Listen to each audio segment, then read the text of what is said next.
Gravitasi adalah daya yang menahan kaki kita tetap menapak di tanah. Karena itulah, kebanyakan orang hanya bisa melompat setinggi 0,5 meter.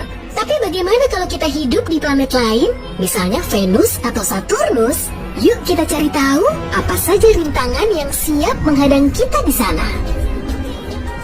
Kita singgah dulu di Merkurius, karena jaraknya paling dekat dengan matahari. Gravitasi di planet ini tidak sampai setengah kalinya bumi.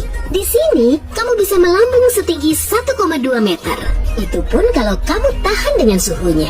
Saat siang hari, suhunya mencapai 427 derajat Celcius. Ibarat berendam lava super panas di lereng gunung berapi. Astaga naga, malam harinya juga menyiksa. Suhu udara langsung turun drastis hingga minus 138 derajat Celcius. Kamu juga perlu bersabar karena kala rotasi Merkurius sangat lama. Jadi, sehari di Merkurius sama dengan 176 hari di bumi. Dari planet berbahaya ini, kita menuju ke Venus yang juga mengerikan. Bumi bisa terlihat dari planet ini jika kumpulan awan yang meliuk-liuk di angkasa tidak menghalangi pandanganmu. Awan ini membentuk efek rumah kaca yang menakutkan, tekanan atmosfernya juga sangat tinggi. Di sini, kamu cuma bisa melompat setinggi 0,6 meter. Alasannya, karena massa dan ukurannya hampir sama dengan bumi, walau Venus sedikit lebih kecil. Suhu di planet ini memang tinggi, dan hujan juga tidak akan membuatnya sejuk, karena awan di sini terbentuk dari asam sulfat. Melewati bumi, kita langsung menuju ke Luna, nama lain dari bulan. Gravitasi di sini hanya 1/5-nya bumi, jadi kalau kamu melompat, kamu akan melambung setinggi 2,7 meter dan terus melayang selama beberapa detik.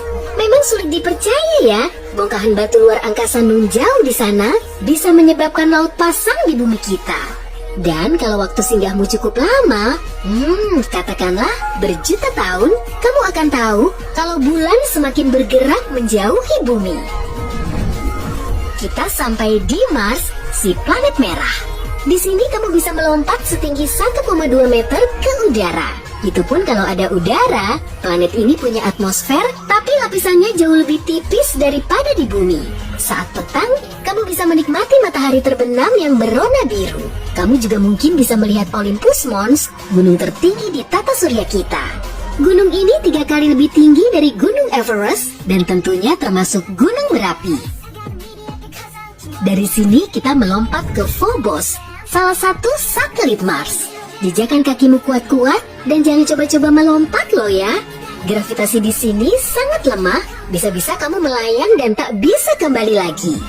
Ukuran Phobos jauh lebih kecil dari satelit planet lain di tata surya kita, karena hanya seukuran asteroid besar.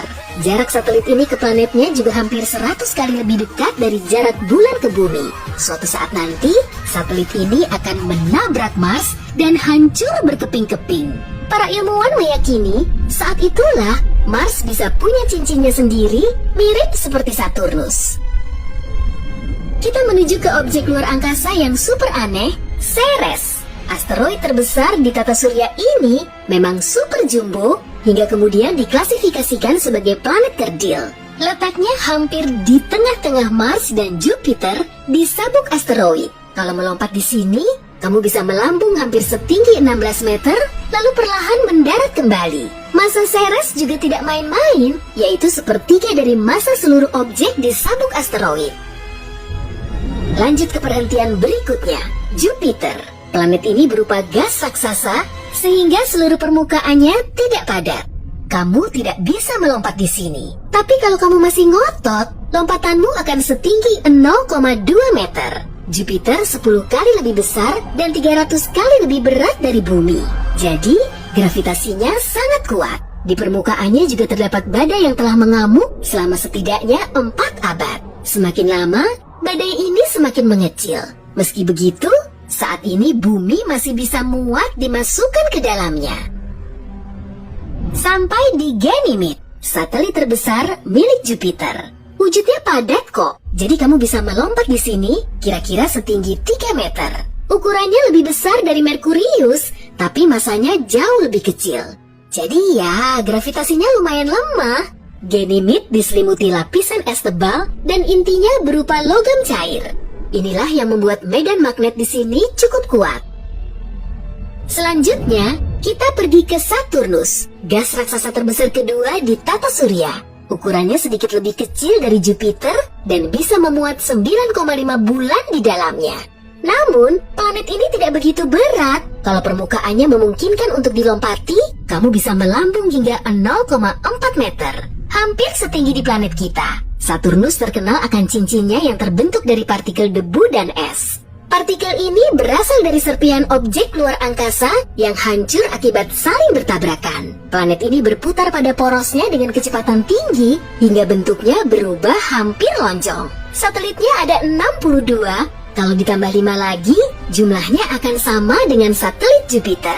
Yuk kita jelajahi salah satunya. Kita lanjutkan saja perjalanan ini ke satelit terbesar milik Saturnus, Titan. Kalau melompat di sini, kamu akan melambung setinggi 3,3 meter. Atmosfernya beda dari biasanya karena berat dan sebagian besar terdiri dari nitrogen. Akibatnya, permukaan Titan terlihat berkabut.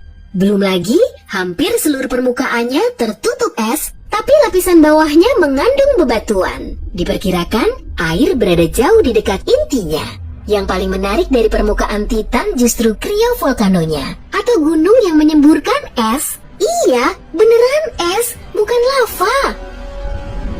Tujuan kita selanjutnya adalah Uranus, yang juga berukuran jumbo, tapi terbuat dari es. Planet ini sangat mirip dengan Jupiter dan Saturnus. Hanya saja, kandungan es di atmosfer dan mantelnya paling banyak. Nah, kalau kamu melompat di sini, tubuhmu akan melambung setinggi 0,6 meter. Suhu di Uranus juga paling rendah di antara seluruh planet di tata surya kita, yaitu minus 277 derajat Celcius. Itu sih lebih dingin dari nitrogen cair. Kamu bisa langsung membeku. Brrr. Perjalanan kita berlanjut ke Neptunus, kembaran Uranus. Planet ini juga berupa es raksasa loh. Walaupun ukurannya sedikit lebih kecil dari Uranus, massa Neptunus jauh lebih besar. Karena masanya, gravitasi di sini juga sangat kuat. Kamu cuma bisa melompat setinggi 0,4 meter. 1 tahun di Neptunus hampir setara dengan 165 tahun di bumi karena jaraknya ke matahari 30 kali lebih jauh dari jarak bumi ke matahari. Memang betul, Neptunus merupakan planet terakhir di tata surya kita. Tapi perjalanan kita belum berakhir kok.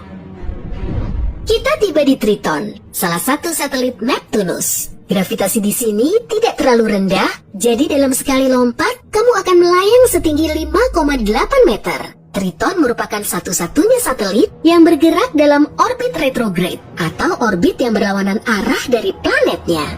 Permukaan Triton juga unik karena terdapat kantal terrain, bentuknya mirip dengan melon. Selanjutnya, Pluto yang sunyi, sepi, sendiri. Dulu menjadi planet ke-9 di tata surya kita, tapi sekarang cuma berstatus sebagai planet kerdil. Gravitasinya sedikit lebih lemah dibandingkan gravitasi Triton, dan di sini kamu bisa melompat setinggi 7,6 meter. Pluto tidak bisa disebut planet karena ukurannya sangat kecil, bahkan lebih kecil dari kebanyakan satelit lain, termasuk bulan. Atmosfernya sangat fluktuatif. Saat jarak Pluto lebih dekat ke matahari, es di permukaannya menguap jadi atmosfer. Tapi saat jaraknya menjauh, lapisan gasnya menghilang. Dan inilah perhentian terakhir kita, Eris. Planet kerdil ini sering keluar masuk sabuk Kuiper. Lebar sabuk asteroid kedua ini 20 kalinya sabuk asteroid di antara Mars dan Jupiter. Kalau kamu mau melompat di permukaan Eris, tubuhmu akan melambung setinggi 5,5 meter. Karena objek inilah istilah planet kerdil muncul. Awalnya, para ahli astronomi ingin memasukkan Eris sebagai planet ke-10 di tata surya kita. Tapi kemudian mereka berubah pikiran. Salah-salah, kita malah punya lebih banyak planet. Mungkin saja kan? Wah iya, berita terbaru nih. Alam semesta tidak ambil pusing kok. Objek mana saja yang kita anggap sebagai planet ataupun satelit. Ya kan sibuk dengan urusannya sendiri.